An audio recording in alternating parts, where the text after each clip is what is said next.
இது மகிமை நேரம். கர்த்தரும் இரட்சகருமாகிய இயேசு கிறிஸ்துவின் நாமத்தினாலே மகிமை டிவி நேயர்களை நான் வாழ்த்துகிறேன். இந்த மகிமை நேரம் நிகழ்ச்சியின் மூலமாக உங்களை சந்திப்பதிலே நான் மகிழ்ச்சி அடைகிறேன். பிரியமானவர்களே, இந்த நாளிலும் சிலுவையை குறித்தும் சிலுவை நமக்கு தருகிற ஆசீர்வாதங்களை குறித்தும் நாம் தியானித்து வருகிறோம்.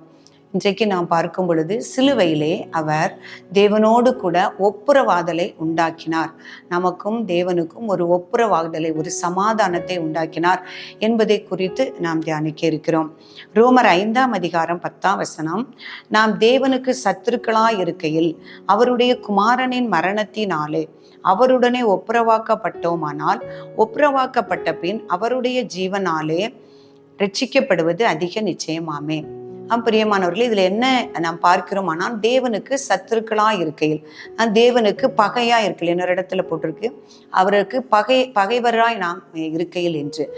ஏசாயா தீர்க்கதரிசியில பார்க்கிறோம், நம்முடைய அக்கிரமங்களே உங்களுக்கும் அவருக்கும் இடையே பிரிவினையை உண்டாக்குகிறது என்று சொல்கிறார். தேவனுக்கும் நமக்கும் ஒரு பிரிவினை, இயேசு கிறிஸ்து வருவதற்கு முன்பதாக நாம் செய்யக்கூடிய அக்கிரமங்களே தேவனுக்கும் நமக்கும் பிரிவினையை உண்டாக்குகிறது. நம்முடைய பாவங்களே அவர் நமக்கு செவி கொடாதபடிக்கு அவருடைய முகத்தை மறைக்கிறது என்று தீர்க்கதரிசி எழுதியிருக்கிறார்.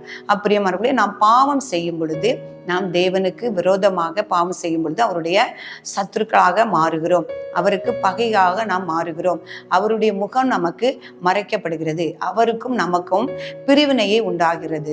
இயேசு கிறிஸ்து சொல்றாரு, அவருடைய இரத்தத்தினாலே இந்த பகையை அவர் என்ன செய்யறாராம், நம் சத்துருக்களாய் இருக்கையில் அவருடைய மரணத்தினாலே அவரோடு கூட அவர் ஒப்புரவாக்கினார். நம்முடைய பிதா எனக்கு கொடுக்கப்பட்ட பிள்ளைகளும் அவருடைய பாவத்தின் நிமித்தம் அந்த பிரிவினையை விரும்பாதபடிக்கு இயேசு கிறிஸ்து அவருடைய மரணத்தினாலே நம்மை ஒப்புரவாக்கினார் என்று பார்க்கிறோம். இன்னொரு காரியத்தில் நான் பார்க்கும் பொழுது, இயேசு கிறிஸ்து வந்த நாட்களில் யூதர்கள் தேவனுக்கு மிகவும் பிரியமானவர்கள், அவர்தான் தேவனுக்கு சமமானவர்கள் என்று இருந்தது.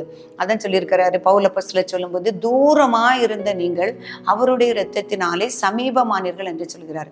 புறஜாதியாராகிய நாம் அவரோடு கூட நெருங்க முடியாதபடிக்கு நாம் தூரமா இருந்தோம். அந்த யூதர்கள் அவருக்கு நெருக்கமானவர்கள், அவருடையவர்கள், தேவனுடையவர்கள் என்பதாக இருந்தது. ஆனா இயேசு கிறிஸ்து வந்த பிறகு அவருடைய இரத்தத்தினாலே யூதர்கள் என்றும் இல்லை, கிரேக்கர் என்றும் இல்லை, எல்லாரும் தேவனுக்கு முன்பாக சமம் என்கிற போல அவருடைய இரத்தத்தினாலே நம் இருதிறத்தாரையும் அவர் ஒன்றாக்கி அந்த யூதர்களுக்கும் அந்த பிரஜாதிகளுக்கும் அந்த பிரிவினையாக நின்று அந்த தடுச்சுவரை அவர் தகர்த்து அந்த சமாதானத்தை நமக்கு உண்டு பண்ணினார் என்று பார்க்கிறோம். அந்த சமாதானத்தை உண்டு பண்ணி அவருடைய இரத்தத்தினாலே இரு திறத்தாரையும் ஒரே மனுஷனாக உண்டாக்கினார். அவருக்குள்ளே ஒரே புதிய மனுஷனாக உண்டாக்கி அதை தேவனுக்கு ஒப்புரவாக்கினார் என்று பார்க்கிறோம்.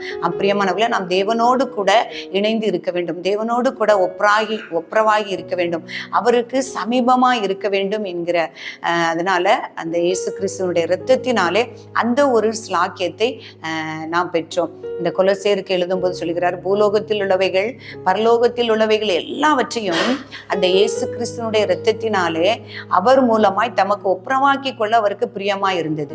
தேவனும் அவருடைய இரத்தத்தினாலே அவருக்கு கொடுக்கப்பட்ட எல்லா மனுஷர்களையும் தன்னோடு கூட ஐக்கியப்படுத்திக் கொள்ளவும் தன்னோடு கூட ஒப்புரவாக்கி கொள்ளவும் அவர் பிரியமாய் இருந்தார் என்று பார்க்கிறோம். பிரியமானவர்களே, எத்தனை பெரிய ஒரு ஸ்லாக்கியத்தை இயேசு கிறிஸ்து அந்த அவர் சிலுவையிலே சிந்தின இரத்தத்தினாலே நமக்கு சம்பாதித்து தந்தார் என்று பாருங்கள். மிக தூரமா இருந்த நீங்கள் இப்பொழுது தேவனோடு கூட அவர் கிட்டி சேரும்படியாக அவருடைய பரிசுத்த ஸ்தலத்திற்குள் எல்லாரும் பிரவேசிக்கும்படியாக, யூதர்கள் மாத்திரமல்ல பிரஜாதிகளும் அவரை விசுவாசிக்கிற யாவரும், ரட்சிக்கப்பட்ட யாவரும் அவரை தொழுது கொள்ளும்படியாக, அவர் அண்டையிலே கிட்டி சேரும்படியான, ஐக்கியமா இருக்கும்படியான ஒரு பெரிய ஸ்லாக்கியத்தை தந்தார். இயேசு கிறிஸ்து அவர் பூமியில வாழ்ந்த நாட்களில் போதிக்கும் பொழுது பார்க்கிறோம், நாம் எல்லாரையும் எல்லா ஜனங்களையும் தேவனோடு கூட ஒப்புரவாக்குவதில் மிகவும் பிரியமுள்ளவராய் காணப்பட்டார்.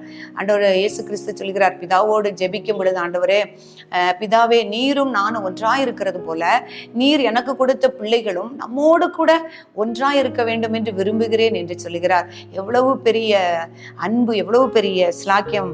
யோவான் 17ஆம் அதிகாரம் 21ஆம் வசனம், அவர் அவர்கள் எல்லாரும் ஒன்றாய் இருக்கவும், பிதாவே நீர் என்னை அனுப்பினதை உலகம் விசுவாசிக்கிறதற்காக நீர் என்னிலேயும் நான் உம்மிலேயும் இருக்கிறது போல அவர்கள் எல்லாரும் நம்மில் ஒன்றாய் இருக்கவும் வேண்டிக் கொள்கிறேன். நாம் ஒன்றாய் இருக்கிறது போல நீர் என்னிலேயும் நான் உம்மிலேயும் எப்படி ஐக்கியமாகவும் எப்படி ஒன்றாகவும் பிரியாமலும் இருக்கிறோமோ, அதே போல என்னுடையவர்கள் நீர் எனக்கு கொடுக்கப்பட்ட பிள்ளைகளும் நம்மோடு கூட ஒன்றாய் இருக்கும்படி வேண்டிக் கொள்கிறேன் என்று சொல்லுகிறார்.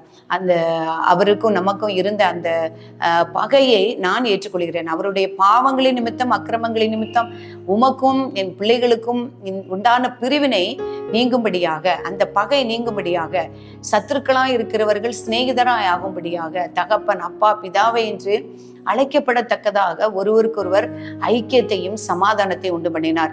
அந்த எசையா தீர்க்கதரிசியில சொல்லப்பட்டிருக்கிறது, நமக்கு சமாதானத்தை உண்டு பண்ணும் ஆக்கினை அவர் மேல் வந்தது. இதுதான் அந்த சமாதானம். அவர் இரத்தம் சிந்தி நம்முடைய பாவங்களை கழுவி நம்முடைய பிதாவாகிய தேவனுக்கு முன்பாக நம்மை கொண்டு போய் நிறுத்தி அவரோடு கூட ஒப்புரவாக்கி அவர் மகிழ செய்தார். பிரியமானவர்களே, எவ்வளவு பெரிய ஒரு சமாதானத்தை, ஒரு ஐக்கியத்தை, ஒரு ஒப்புரவாகுதலை தேவன் இந்த சிலுவையிலே நமக்கு பெற்று தந்தார்.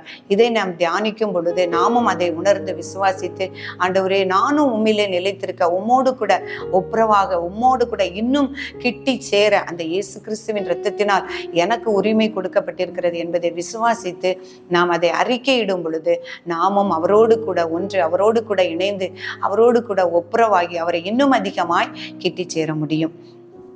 ஜெபம் செய்வோம். பரிசுத்தமும் அன்பும் நிறைந்த எங்கள் அன்புள்ள ஆண்டவரே, உம்மை துதிக்கிறோம் அப்பா, உம்மை ஆராதிக்கிறோம், உடைய நாமத்தை மகிமைப்படுத்துகிறோம். இந்த நாளை இந்த நேரத்திலே தகப்பனே, இந்த மகிமை டிவியின் மூலமாக உம்முடைய பிள்ளைகளுக்கு கர்த்தாவே இந்த சிலுவையின் அன்பை குறித்தும் சிலுவையிலே நீர் எங்களுக்கு பெற்று தந்த ஆசீர்வாதங்களை குறித்தும் தியானிக்கும்படியாய் நீர் சித்தம் கொண்டீரே அப்பா, உமக்கு நன்றி. எவ்வளவு பெரிய சுவிசேஷத்தை ஆண்டவரே, விலையேற பெற்ற ஆண்டவரே, இந்த சுவிசேஷத்தை ஆண்டவரே நாங்கள் கற்றுக்கொள்ள கர்த்தர் உதவி செய்தீரே, நன்றி. நீர் எங்களுக்காக சம்பாதித்த அந்த சமாதானத்தை, ஒப்புரவாகுதலை நாங்கள் தியானிக்க கர்த்தர் உதவி செய்தீரே.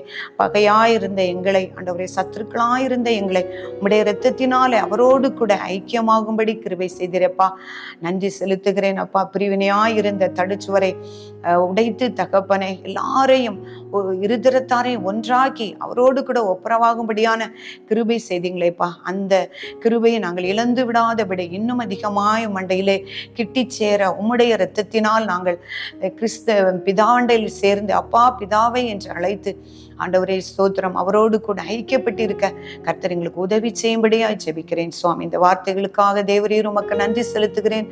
உடைய நாமத்தை மகிமைப்படுத்துகிறேன் அப்பா. துதிகன மகிமை உமக்கே செலுத்துகிறேன். இயேசு கிறிஸ்துவின் நாமத்தில் ஜெபிக்கிறேன் நல்ல பிதாவே, ஆமென்.